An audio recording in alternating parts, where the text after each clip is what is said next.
भगवान कृष्ण बलराम की नित्य गोचारण स्थली श्री आदि वृंदावन काम्यक वन क्षेत्र में अवस्थित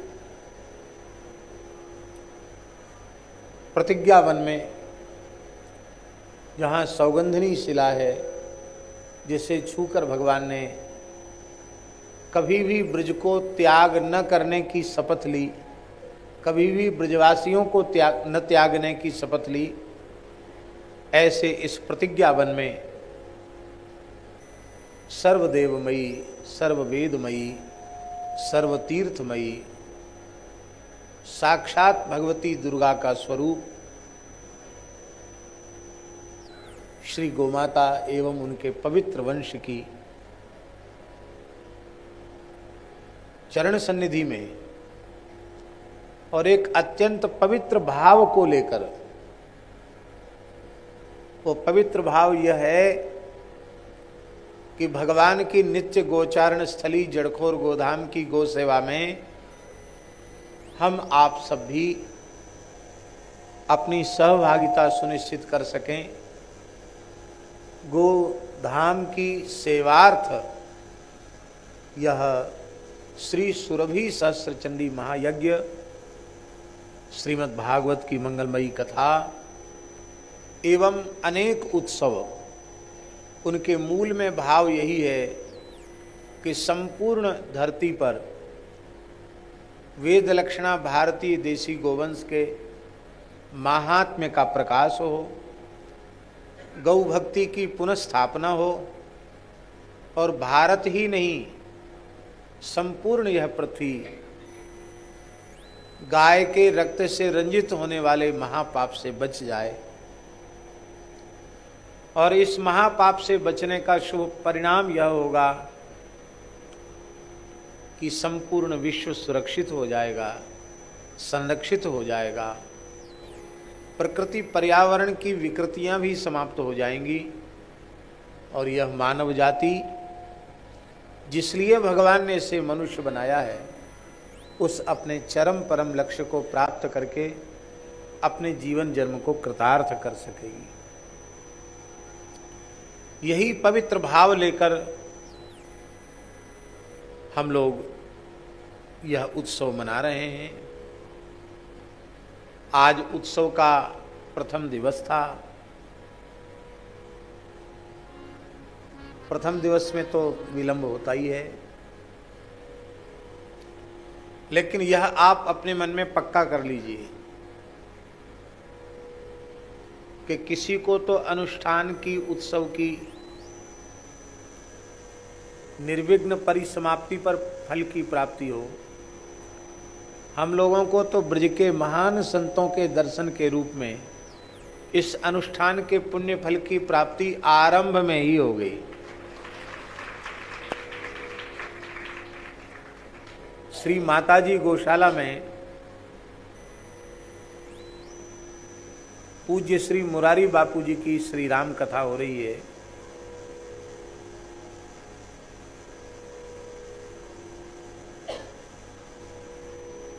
गो महिमा परक मानस जी की चर्चा हो रही है।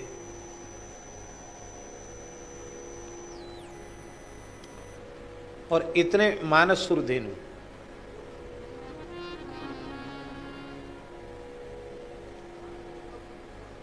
मानस गो सूक्त, मानस गो सूक्त, इस विषय को लेकर के उनका प्रवचन हो रहा है। आज तृतीय दिवस है। आरंभ के दिवस शनिवार के दिन हम भी वहाँ सम्मिलित होके आए। तो जिनकी गौशाला में इतना विराट उत्सव हो रहा हो, हजारों की संख्या में बाहर से लोग पधारे हों और बड़े बड़े संत महत्पुरुषों का आवागमन भी लगातार बना हुआ हो और शरीर की भी इस प्रकार की शिथिलता हो, उसमें भी पूज्य बाबा का वहाँ से चलकर प्रसन्नता पूर्वक आना और श्री राधा नाम संकीर्तन से इस उत्सव को आरंभ में ही परिपूर्णता प्रदान करना, ये निश्चित हम सबके लिए बहुत बड़े सौभाग्य की बात है। बाबा का इतना वात्सल्य है, जाते जाते बाबा के भाव को भैया श्री राधाकांत जी कह के गए, बाबान की आज्ञा है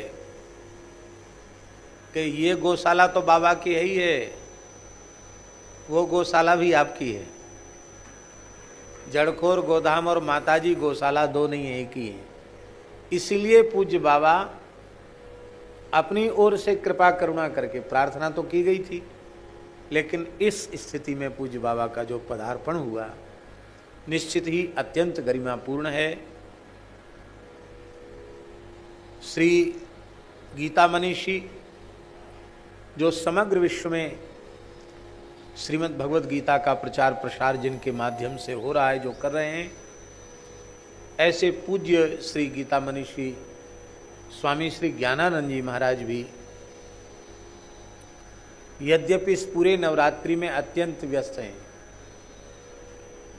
लेकिन आपने कहा कि व्यस्तता तो बहुत अधिक है, लेकिन फिर भी यहाँ और वर्षाने एक ही दिन उपस्थिति कर लेंगे। तो उन्होंने भी अपने मूल्यवान समय में से कुछ समय निकालकर यहाँ दिया। और परसों शनिवार को पूज्य श्री रमण रेती वाले महाराज जी भी बापू की कथा के उद्घाटन में आए थे। तो वहाँ उन्होंने कहा कि हम तो त्रयोदशी को ही जाना आना बंद कर देते हैं, लेकिन बाबा का आदेश था कि आपको आना है, तो हम यहाँ आकर सीधे एकांत में चले जाएंगे। उनके दोनों नवरात्रि का उनका नियम है, सर्वथा एकांत में रहते हैं और 9 दिन तक किसी भी मनुष्य मात्र का दर्शन नहीं करते, किसी का चेहरा नहीं देखते 9 दिन तक। अपनी साधना उपासना अनुष्ठान में ही रहते हैं। यह गोधाम उन सब संतों के अनुग्रह से ही प्रकट हुआ है। तो उन्होंने कहा कि हमारा हृदय से खूब खूब मंगल कामना, और श्री रमण बिहारी जी संपूर्ण उत्सव को सानंद संपन्न करें। हमने भी प्रार्थना की कि आपकी ओर से हम आशीर्वाद देंगे। बोले इसके लिए आप खूब खूब अधिकृत हैं, आपको हमारी तरफ से जो जो भाव कहना हो सब आप कहिए। सुमेरु महोत्सव में, सद्गुरु जन्म शताब्दी के सुमेरु महोत्सव में तो व्यासपीठ पर विराजमान होकर उन्होंने 7 दिन तक भक्तमाल सुमेरु महोत्सव में श्रीमद् भागवत सप्ताह का प्रवचन किया था। और केवल ब्रज में नहीं, बाबा पूरे दुनिया में लोगों को आश्चर्य हुआ था तो महाराज जी कैसे कथा कर रहे हैं। तो बोले हमारा जड़खोर गोधाम अपना गोधाम है, और ये नाटक प्रतिवर्ष का होने के कारण हम सदैव उपस्थित तो नहीं हो रहे हैं, लेकिन हमारी भावात्मक उपस्थिति स्वीकार करना। तो हम उनको भी सादर वंदन करते हैं। श्री बाराघाट वाले महाराज जी तो उनके लिए अलग से कुछ कहने की आवश्यकता नहीं है, वो तो हमारे अपने ही हैं, अत्यंत अत्यंत अंतरंग और अत्यंत अत्यंत अत्यंत आत्मीय हैं। मलुक पीठ के तो अभिन्न अंग हैं ही। गौशाला की स्थापना से लेकर अब तक यहाँ के प्रत्येक कार्य में पूज्य श्री महाराज जी का वरदहस्त, उनका मंगलमय आशीर्वाद, और जैसा बढ़िया बोलते हैं महाराज जी वैसा तो शायद, क्यों बाबा, तत्काल कविता कर देना और जड़ खोर पूरे विश्व की जड़ता को मिटाएगा। पता नहीं कहाँ से महाराज जी का चिंतन बोलता है। अद्भुत महाराज जी की कृपा। श्री आद्य वाराह पीठाधीश्वर श्री राम कबीर द्वाराचार्य, जगतगुरु श्री राम कबीराचार्य एवं श्री लाल घाटी गुफा मंदिर का सिद्ध बाबा का स्थान कहते क्या कहते, गुफा मंदिर लाल घाटी के पवित्र स्थान पर भी श्री महंत पद पर आप विराजमान हैं। ऐसे पूज्य श्री महाराज जी को मंडावर वाले महाराज जी, बारा घाट वाले महाराज जी और लाल घाटी गुफा मंदिर वाले महाराज जी, एक एक महाराज जी में तीन तीन महाराज जी को हम दर्शन करते हुए उनको हम प्रणाम करते हैं। श्री रसिया बाबा और आपके अग्रज बड़े भैया श्री शशि बाबा, पूज्य पिताजी, माताजी, पूरा का पूरा परिवार, श्री मलुकपीठ, श्री जड़खोर गोधाम के प्रति, माने क्या कहेंगे उसको, लोक भाषा में क्या कहेंगे, एक घर होता ना, क्या कहते हैं उसको, क्या कहते हैं, बोलचाल व्यवहार की भाषा में क्या कहते हैं,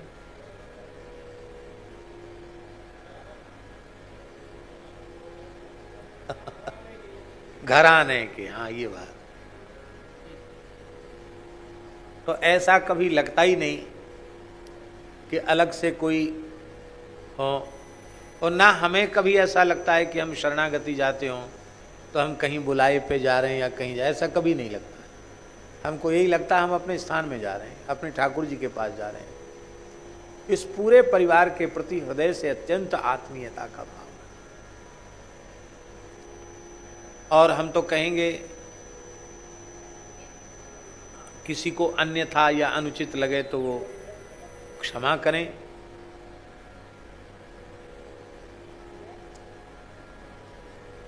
इस प्रकार का संतों में श्रद्धा रखने वाला परिवार, जहाँ परंपरा से श्रीमद् भागवत की उपासना हो रही हो, ठाकुर जी की, गौ की, संतों की, सबकी सेवा करने वाला, और घर का प्रत्येक सदस्य श्रीनाथ जी को लाड़ लड़ाने वाला, हमने तो बाबा के जैसा परिवार बाबा का ही देखा। हमारे वयोवृद्ध बाराघाट परंपरा में इस समय सबके अभिभावक संरक्षक पूज्य परासोली वाले महाराज जी, पारसोली, क्या हमें परासोली वहाँ का अभ्यास है ना, गिरिराज जी वाला, पारसोली वाले महाराज जी और पूज्य श्री झिरकी बगिया वाले महाराज जी, सभी को हम दंडवत प्रणाम करते हैं। और एक आज नई बात आपको बताएं, नवरात्रि में कन्या भोज तो सब कराते ही हैं, ब्राह्मणों की सेवा करते हैं, संतों की सेवा करते हैं, पर आज शारदीय नवरात्रि के प्रथम दिवस पूरे 10,000 गोवंश का खीर मालपुआ का भंडारा है श्री अनंतदास बाबा की ओर से। कन्याओं को खीर मालपुआ तो सब खिलाते हैं, और पुआ भी एकदम जड़खोर गोधाम के घृत से निर्मित पुआ, और सब गौ माताओं को खीर और पुआ आज पाने को मिलेगी। बाबा कम चतुर नहीं है। एक गाय को तृप्त करने से संपूर्ण देवी देवता, संपूर्ण तीर्थ, संपूर्ण ऋषि मुनि, संपूर्ण पितृगण एक ही जगह पर तृप्त हो जाते हैं। और इतनी बड़ी संख्या में जहाँ गोवंश हो, और आज शारदीय नवरात्रि के प्रथम दिवस बाबा को ये सौभाग्य मिले, ऐसी खूब बाबा को भगत देते रहें, और बाबा 2 हाथ नहीं कई हजार हाथ से लुटाते रहें। वैसे ये हमेशा जब से कोरोना चला है तब से अब तक गोग्रास मलुकपीठ में, और यहाँ 2017 से 17 में नहीं कोरोना 20 में आया, हाँ, तो 20 से लेके अब तक लगातार 5 साल हो गई, लगातार पूज्य बाबा कहीं से भी व्यवस्था इनके पास होती है, और तत्काल, क्योंकि पैसा कब फुर्र से उड़ जाएगा इनके पास कोई पता नहीं। आए ले ले ले लल्लू ले ले ले ले फिर नहीं रह जाएगा, फिर बाद में पीछे आगे पीछे का काम नहीं, आया और दिया। तो 5 साल से निरंतर प्रत्येक गाय को रोटी खिलाने की सेवा बाबा की ओर से यहाँ हो रही है। आज बड़ी प्रसन्नता का विषय है। 1000 पाठ दुर्गा सप्तशती के होंगे, हमारे मिश्र जी हैं, विजय नाम है, विजय जी, श्री विजय मिश्र जी का भी मनोरथ है कि गोधाम में शतचंडी हो, तो शतचंडी भी हो रही है, सहस्त्र चंडी भी हो रही है। और बाबा शास्त्रों में लिखा है, गोष्ठे सतगुणम प्रोक्तम, कोई भी शुभ कर्म, कोई भी अनुष्ठान जब हम गायों के गोष्ठ में बैठकर करते हैं तब वह सैकड़ों गुना हो जाता है। तो एक पाठ हजारों गुना हो जाएगा, एक माला जप हजारों गुना हो जाएगा, सैकड़ों गुना हो जाएगा। यहाँ शत गुणम प्रोक्तम का अर्थ 100 नहीं है, शत का अर्थ अनंत। शत जो है यहाँ अनंत वाचक है, अनंतवाची है, सैकड़ों गुना हो जाएगा, अनंत गुणित हो जाएगा। तो यह एक बड़ा सौभाग्य का विषय है। दीनबंधु दास बार बार कह रहे थे कि अपना अनुष्ठान छोड़ के यहाँ आए हैं। अरे भाई, यहाँ तो एक माला जप लोगे तो सैकड़ों माला के बराबर हो जाएगा। इसलिए सच्ची बात तो यह है कि नवरात्रि के अनुष्ठान के लिए तो जड़खोर गोधाम में ही आना चाहिए। और अब यह पक्का निश्चय हो चुका है। हमारे श्री रसिया बाबा का आरंभ से कई सालों से यह आग्रह था कि एक फिक्स हो जाए, सुनिश्चित हो जाए कि इस समय में गोधाम का उत्सव होना ही है। फिर उसमें सबको पता रहेगा, जैसे मलुक जयंती का उत्सव निश्चित है तो सबको पता रहता है। तो इस बार के गो नवरात्रि, शारदीय नवरात्रि से यह सुनिश्चित हुआ है। कोई विशेष अपरिहार्य परिस्थिति कथनचित कभी बनती है तो बात अलग है, लेकिन उत्सव इन्हीं तिथियों में होगा। जैसे एक आध बार शारीरिक अस्वस्थता के कारण हम मलुक जयंती में भी उपस्थित नहीं रह सके। भगवान करे ऐसा क्षण न आवे कि हम मलुक जयंती में न रहें और यहाँ उत्सव में न रहें। लेकिन अब यह पक्का निश्चय हो गया है कि प्रत्येक शारदीय नवरात्रि हम लोग जड़खोर गोधाम में ही मनाएंगे। इसलिए अनुष्ठानकर्ताओं से भी आग्रह है कि आप आवें। पहली बार में सतचंडी सहस्त्र चंडी एक साथ हो गई तो हो सकता है अगली बार अयुत चंडी हो जाए, 10,000 दुर्गा सप्तशती के पाठ हो जाएं, और हो सकता है कभी भगवत कृपा से गोरक्षार्थ गोसेवार्थ यहाँ लक्ष्य चंडी और कोटि चंडी भी हो। क्या कहना, घटना तो कुछ है नहीं, सब बढ़ना ही बढ़ना है। तो भगवान की कृपा है, गो माता अपनी कृपा करुणा का निरंतर विस्तार करती है। 8 गायों से पथमेड़ा की गोसेवा आरंभ हुई थी और आज प्रत्यक्ष रूप से 1.5 लाख गोवंश की सेवा पथमेड़ा महाराज जी के मार्गदर्शन में पथमेड़ा गोधाम में हो रही है। ऐसे ही यह भी अभी दिन ही कितने हुए हैं। वैसे देखा जाए तो बहुत ज़्यादा समय नहीं हुआ।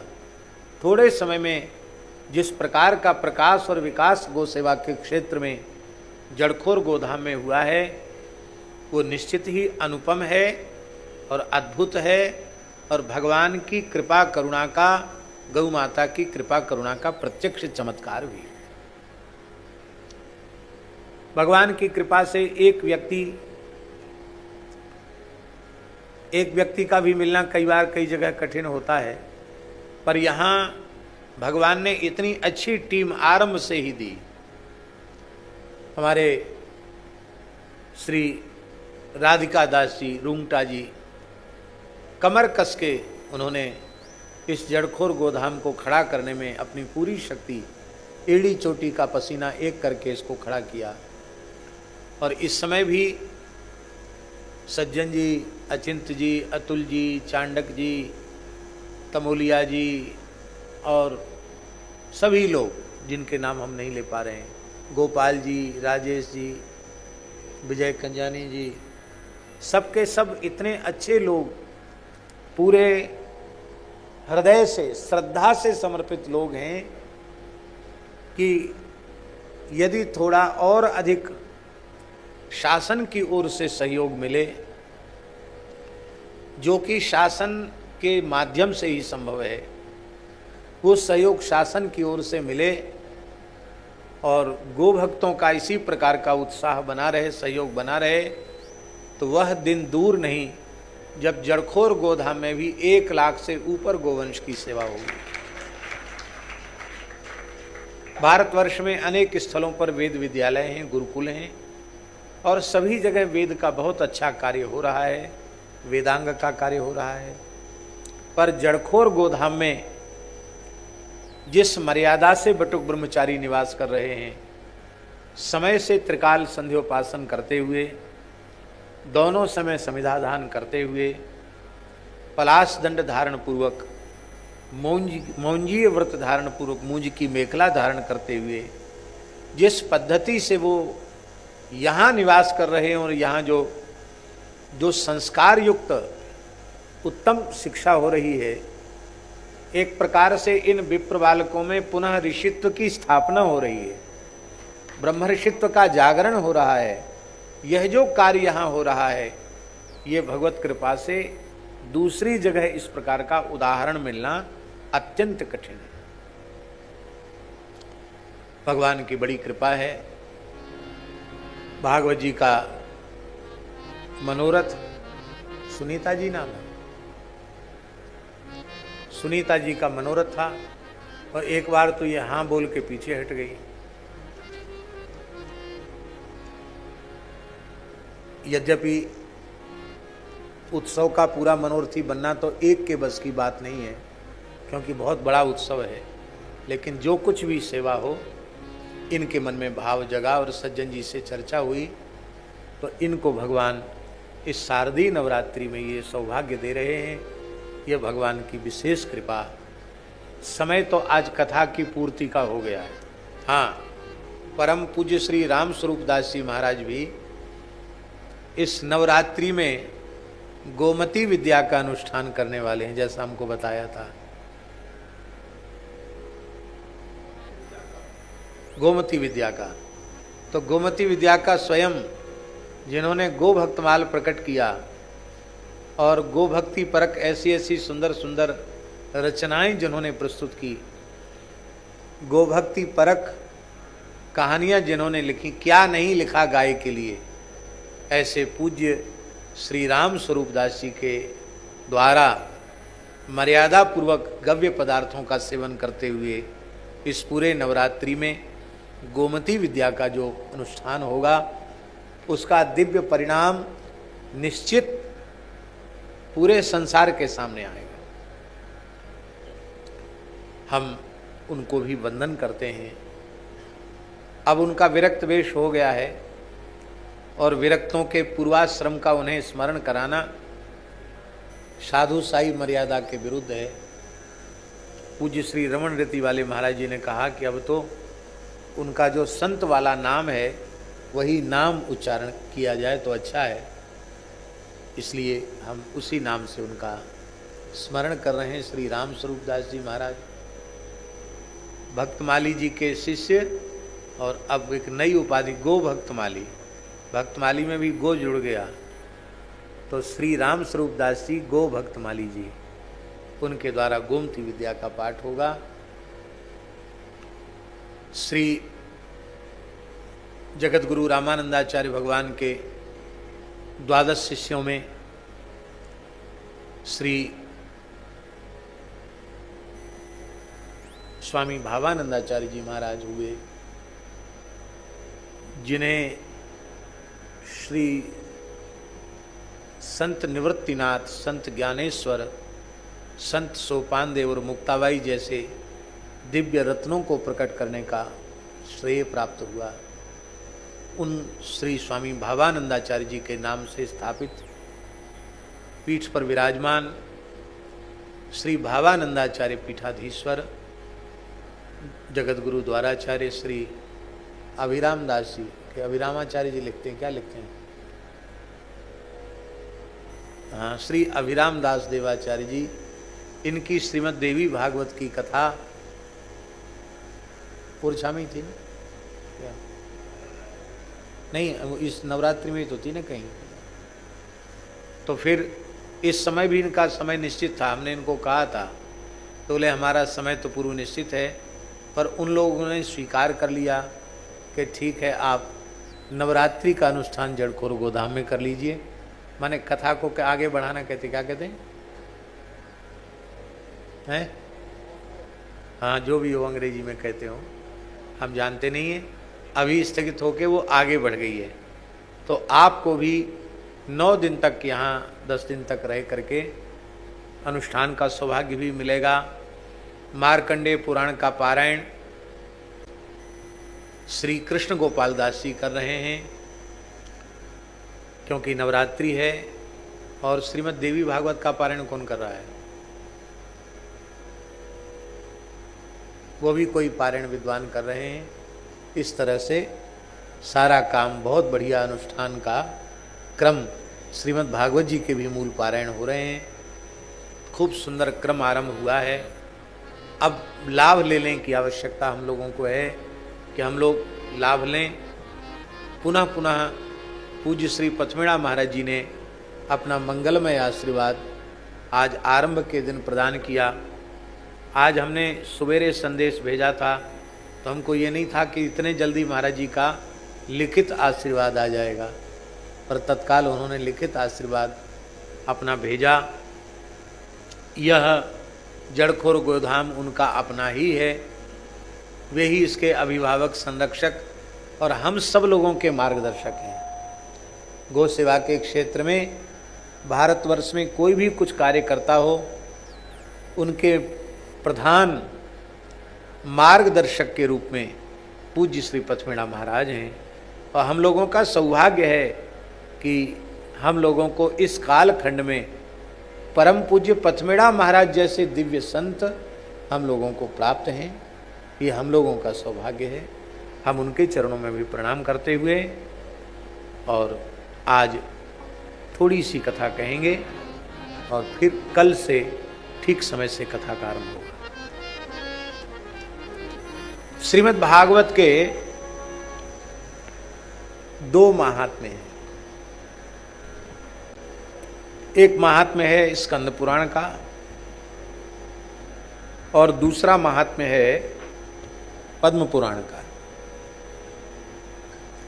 स्कंद पुराणोक्त महात्म्य 4 अध्यायों में है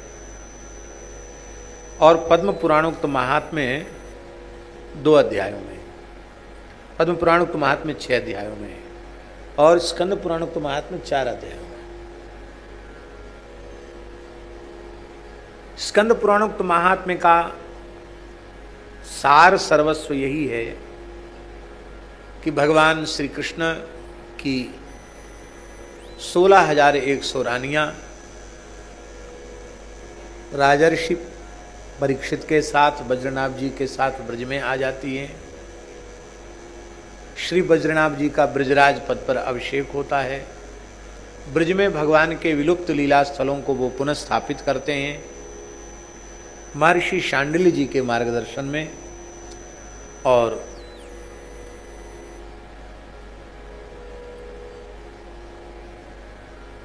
भगवान श्री कृष्ण की रानियां भगवत वियोग में अत्यंत व्यथित रहती हैं।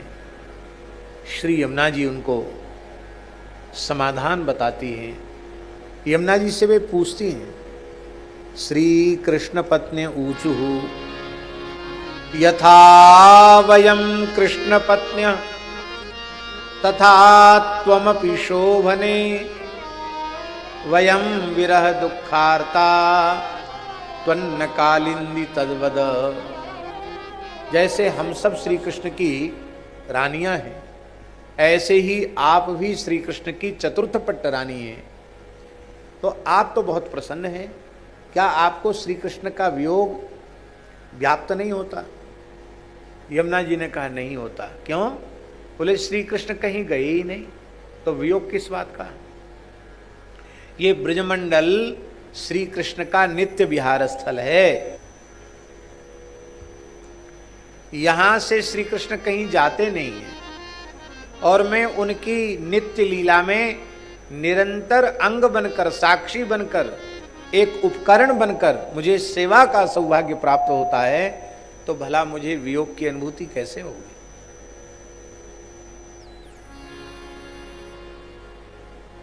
तो हे यमुना जी, आपको यह अवस्था कैसे प्राप्त हुई? तो यमुना जी उत्तर दे रही हैं, आत्मा रामस्य कृष्णस्य ध्रुवमात्मास्ति राधिका तस्याः दास्य प्रभावेण विरहोस्मान् न संस्पृशे। आत्मा में रमण करने वाले श्री कृष्ण की आत्मा राधा रानी है और उन राधा रानी का कैंकर्य, उनका दास्य मुझे प्राप्त हो गया है, इसलिए मुझे श्री कृष्ण विरह का स्पर्श भी नहीं होता। इसका मतलब है श्री सियाजू का, श्री किशोरी जी का, राधा रानी का दास्य जिसे प्राप्त होगा उसे कभी भगवान का वियोग व्यथित नहीं करेगा, क्योंकि ठाकुर जी कभी श्री जी से पृथक होते ही नहीं है। गिरा अरत। तो हम सबको राधा रानी का दास्य कैसे मिले, भगवान की नित्य लीला में प्रवेश कैसे मिले? बोले भगवान की नित्य लीला में प्रवेश का द्वार है श्रीमद् भागवत की कथा का श्रवण करना, और वह भी किसी प्रेमी रसिक भक्त के, संत के मुखारविंद से सुनने का अवसर मिले, तब तो क्या कहना है। तो बोले ठीक है, आपने राह बताई है तो वक्ता का निर्देशन भी आप कर दीजिए। कौन सुनाएगा भागवत की कथा? तो यमुना जी ने वक्ता का पता बताया, श्री उद्धव जी कथा सुनाई। भगवान की रानियों ने कहा कि उद्धव जी तो भगवद आज्ञा से बद्रिकाश्रम चले गए हैं, वे यहाँ कब आएंगे, कौन संदेश लेके जाएगा और कब चल के यहाँ आ पाएंगे? यमुना जी ने कहा नहीं, बद्रिकाश्रम में तो जिस रूप में वो हैं उस रूप में हैं ही, उनको अखंड ब्रजवास प्राप्त है, क्योंकि श्री राधा रानी से, गोपियों से उन्होंने ये कामना की है, भगवान से वर मांगा है। गोवर्धन गिरि के निकट कुसुम सरोवर के तट पर जो कुसुम वन है, सखी स्थल है, तद्रजः कामः, राधा रानी और गोपियों की चरणरज की कामना से वहां के लता पता वृक्ष अंकुर के रूप में स्वयं श्री उद्धव जी विराजमान। परम पूज्य धर्म संघ वाले गुरु जी कहा करते थे कि पूज्य धर्म सम्राट सर्वभूत हृदय स्वामी श्री करपात्री जी महाराज जब वृंदावन आते थे तो एक दिन श्री गिरिराज जी अवश्य जाते थे और गिरिराज जी में वाहन दूर खड़ा करके कुसुम वन में चले जाते, कुसुम सरोवर में, और एक एक वृक्ष को साष्टांग प्रणाम करके आलिंगन करके रुदन करने लग जाते थे और कहते थे कि आहा कैसी आश्चर्य की बात है, आनंद की बात है, इतना बड़ा ब्रह्मवेत्ता गोपियों की चरणरज प्राप्ति की कामना के लिए वृक्ष बन गया, लता बन गया, गुल्म बन गया। उद्धव जी के रूप में उन सबको प्रणाम करते थे स्वामी जी। ये बात गुरु जी की बताई हुई बात। बोले उद्धव जी कैसे आएंगे? कहते वैष्णवों का प्राण है भगवान नाम, कीर्तन करो तो उद्धव जी आ जाएंगे। हम मृदंग ताल ललित, बड़ा सुंदर कीर्तन हुआ, इतना जोर का संकीर्तन हुआ कि सबके हृदय में भगवत दर्शन की व्याकुलता तो थी ही, संकीर्तन में करुण रस ही प्रधान होता है, दैन्य भाव ही प्रधान होता है, आर्त भाव ही प्रधान होता है। और उस भाव से जब सबने भगवान को पुकारा तो महाराज जी लिखा है गिरिराज जी की वज्र शिलाएं पिघलकर बहने लगी, वहां से दिव्य रस की धारा, अमृत की धारा प्रकट हुई, उसका नाम है उद्धव कुंड। और लता गुल्म के मध्य से उद्धव जी प्रकट हो गए। अब वृक्षों से लताओं के गुल्म से प्रकट हुए, इससे प्रमाणित हो गया कि वहां के लता पता गुल्म के रूप में आज भी उद्धव जी ही विराजमान। उद्धव जी ने कुसुम सरोवर के तट पर विराजमान होकर 1 महीने में श्रीमद् भागवत की कथा कही। और महाराज जी विशेष आश्चर्य की बात यह है कि उस पहली कथा में जो इस पृथ्वी पर श्रीमद् भागवत की उस युग की पहली कथा थी। सुखदेव जी और परीक्षित जी वाली कथा पीछे है, पहले उद्धव जी वाली कथा है। तो धरती की पहली कथा थी वो, और पहली कथा वो भी ब्रज में हुई। एक बात हमारे मन में आती है कि प्रत्येक वक्ता जिसने आज कथा कहना आरंभ किया, उससे लेकर मूर्धन्य वक्ताओं की पंक्तियों तक, सबके मन में भाव होता है कि हम अपने जीवन में कम से कम एक बार शुक तीर्थ में, जिसको दुर्भाग्य से उस क्षेत्र के लोग शुक्रताल कहते हैं, शुक्रताल शब्द का वहाँ कोई प्रयोजन नहीं है, न शुक्रताल का कोई विशेष अर्थ है। वस्तुतः वह तीर्थ शुकतार तीर्थ था। शुकतार, शुकेन यत्र राजर्षि परीक्षित तारता, परीक्षित को तार दिया इसलिए सुकतार हुआ है, और शुकतार से हो गया सुकताल, और सुकताल से हो गया शुक्रताल। यह है उस देश की स्थिति जिस देश की मूल भाषा संस्कृत थी। इसलिए वहां के पूज्य संतों ने यह निश्चय कर दिया कि सुकतार कहने पे भी वही आ जाएगा पुराना वाला, इसलिए अब इसका नाम शुकतीर्थ कर दिया जाए। तो शुकतीर्थ में समझ रहे हैं आप सब लोग, मुजफ्फर नगर जिले में स्थित है शुकतीर्थ। उस शुकतीर्थ में हर वक्ता की इच्छा होती है कि हम शुकतीर्थ में जाकर एक बार कथा कहें। और बाबा 12 मास वहां के आश्रम भरे रहते कथाओं से, 12 मास, एक दिन खाली नहीं है। आज कथा हुई, दूसरी कथा कल से शुरू। और शुकवट में तो एक एक साथ 8-8, 10-10 कथाएं हो जाती, छोटे छोटे बना रखे हैं सत्संग भवन, तो एक साथ 8-8, 10-10 कथाएं हो जाती हैं।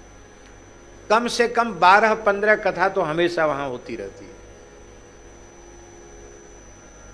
तो सब वक्ताओं की इच्छा होती है, यजमान तैयार, चलो सुकताल कथा, सुकतीर्थ चलो कथा सुनाए हमें। इसी प्रकार से एक कम से कम एक दिव्य भव्य व्यासपीठ, एक भागवत तीर्थ कुसुम सरोवर को ही बनना चाहिए, क्योंकि ये तो लुप्त है। यहां भी लोगों की इच्छा तो है ना, छोटे बड़े व्यास कि जहां उद्धव जी ने कथा कही, महीना भर की कथा कही, भाई हमारा मनोरथ तो है कि भगवान कभी योग बनाएंगे तो 1 महीने की कथा हम भागवत जी की उद्धव कुंड पर कहेंगे, और उसकी पुनः होनी ही चाहिए। सरकारी तौर पर भी एक स्थल निश्चित हो जाए जहां एकदम लगातार कथाएं होती रहें, तो उससे उस स्थल की जागृति है और उस स्थल की शोभा है। तो उस कथा में राजर्षि परीक्षित भी उपस्थित थे। भागवत की पहली कथा पूरी नहीं तो कुछ समय तक सुनने का सौभाग्य परीक्षित जी को वो कुसुम सरोवर में ही प्राप्त हो गया था। तो हम तो कहेंगे भागवत श्रवण की भूमिका का निर्माण तो कुसुम सरोवर में ही हो गया था। उद्धव जी से कथा सुनी, और हम समझते 5-10 दिन तो कथा वो सुने ही होंगे।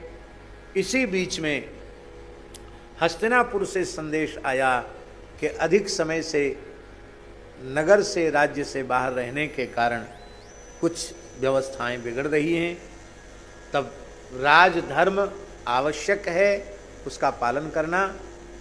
श्री उद्धव जी ने आज्ञा दी कि तुम अपने राज्य को व्यवस्थित करो, क्योंकि उस समय सप्तद्वीपवती पृथ्वी के एक छत्र सम्राट राजर्षि परीक्षित ही थे।